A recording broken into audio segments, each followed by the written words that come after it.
It was muted. Me and a couple of friends, we decided to take everything on YouTube. We're taking everything on YouTube. You see us on Twitch, cool. You know, you're one of the cool people, but we're taking most of everything that we're doing on Twitch to YouTube just because it can sit there. Twitch is more, you have to be consistent, you got to be like blah, blah, blah, blah. YouTube, we can just put it over there when we have time. But Twitch is like makes it easier where we can record the videos, stuff like that. So just just know we are making a big changeover. We have like a big group, so it's just we're just changing everything to YouTube. We feel like everything with the research we put down, YouTube is just where it should be at. Of course, no copyrighted music, stuff like that. So you got to be careful. But we're still gonna just do the transformation over there. So let's get into this reaction video: three true Snapchat horror stories animated. So let's get into it. We've exiled him now. He will never be allowed back. Not after it. It was extremely late at night. My parents were out, and I was left alone in the house. For the past couple of weeks, my uncle had been staying around for the winter holiday. My parents quite liked him because they found him funny, but I despised him.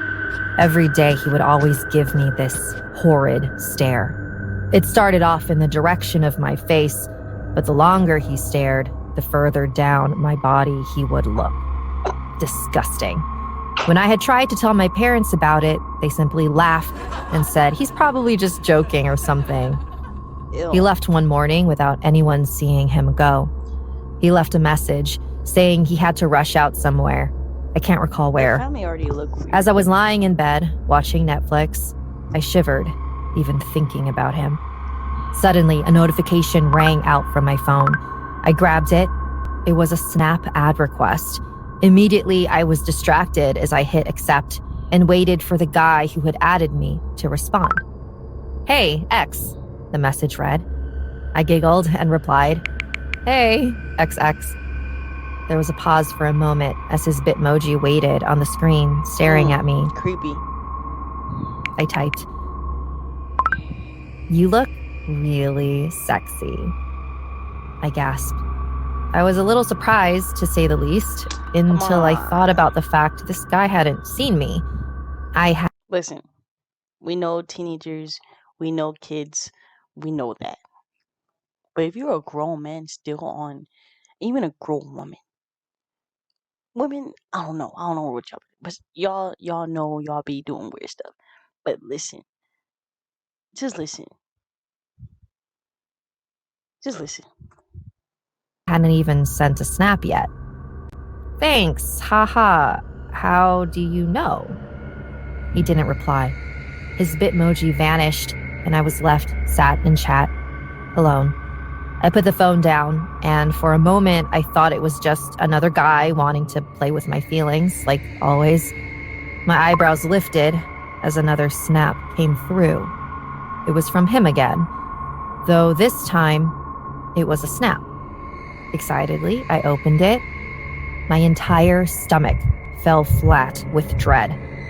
I was looking at a picture of me. Wow. In bed, staring at my phone. I couldn't move. The flash came from my wardrobe. "Who's there?" Dude, my heart. No reply. My "Dad? heart. Mom?" The wardrobe door slowly began to creak open. I saw the glint of a face emerging from the darkness. I don't care what family member y'all have in your family and they get out of prison or jail. No. No. Because they've been locked up with men. You have to understand that. They are separated from the world. No. Straight like that. I mean, straight like that. Straight like that. I don't care. And it's just a hard no. I'm just saying, if you want to be a good father, a good parent out here, just saying. My uncle stared at me. His mouth widened into a thick and revolting grin. Hello, Jane. Carefully, he crawled out of the wardrobe, stretching as he placed each foot one by one onto the floor. He let the phone drop to the floor. I've been so patient. I stared at him, my eyes filled with terror. I quivered and Listen, I know this is like the fourth pause, but gross. And FBI come get him because he hasn't learned his lesson being locked up. shrank back, slinking to the other side of the bed as I tried to distance myself from him. Under the covers, I held my phone. I began recording a voice message. You're a creep, he cackled and shifted about in place. Oh, how excited you make me. How excited you've always made me. His laugh came to an abrupt halt as his face dropped in its expression. He looked at me hungrily. I felt tears begin to well in my eyes as I reached the end of the bed. I had to stand up. As I left the safety net of my covers, I swept back until my spine touched the wall. He smirked. Where do you go now, Jane? He began reaching into his pocket. Don't! I shrieked. He ignored me and continued to stare as he inched towards the bed. Soon enough, he reached it and clambered on top, moving slowly, carefully as if to not disturb me. His hand stayed in his pocket, locked in, waiting. 2 days, Jane. I've been waiting 2 days in that bloody wardrobe, but I did it for you. Can't you see that? My skin rippled with fear as I imagined him watching me sleep those 2 nights. No, I don't care what. No, you are selfish. That guy right there in this video is selfish. He didn't do it for nobody else but his own needs. Watching me change. Vile. Get away! I screamed at him as he climbed down from the bed. L in the chat to the white family. L in the chat to the parents, because the parents are just like, laugh it off. No, because that's how stuff still happens. Because things, oh, laugh it off. It's just Uncle Ricky. No, Uncle Ricky is a weirdo.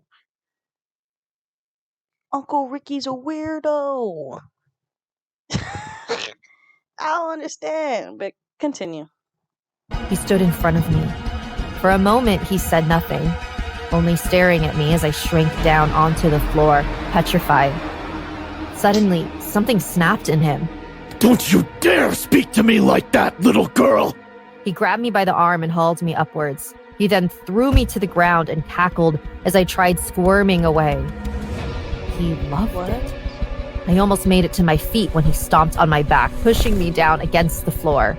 Now, Jane, let me show you why you should have stayed silent, wretched little... The noise of the door opening downstairs cut him off. Both of us swiveled our heads to my bedroom door. Immediately, I screamed with all the capacity of my lungs, wailing for my parents to come and help. In an instant, the sound of footsteps came stampeding up the stairs. A tear drooled from my eye. I was saved. I was silenced soon after, with a sharp pick to the head. I woke up what felt like hours later. My parents had asked me what had happened, why I was lying on the floor unconscious, and why the window had a gaping hole in it. I leapt into their arms and grabbed my phone. The voice message had recorded everything. As I showed it to them, my mom fled out of the room, tears draining from her eyes as she vomited in the bathroom. My dad, on the other hand, visibly enraged, sprinted to grab the landline. The police arrived around 30 minutes later. My parents showed them the voice message, the smashed window, and the quivering child, me. They then went through and asked each and every one of the family if they had seen my uncle. None of them knew where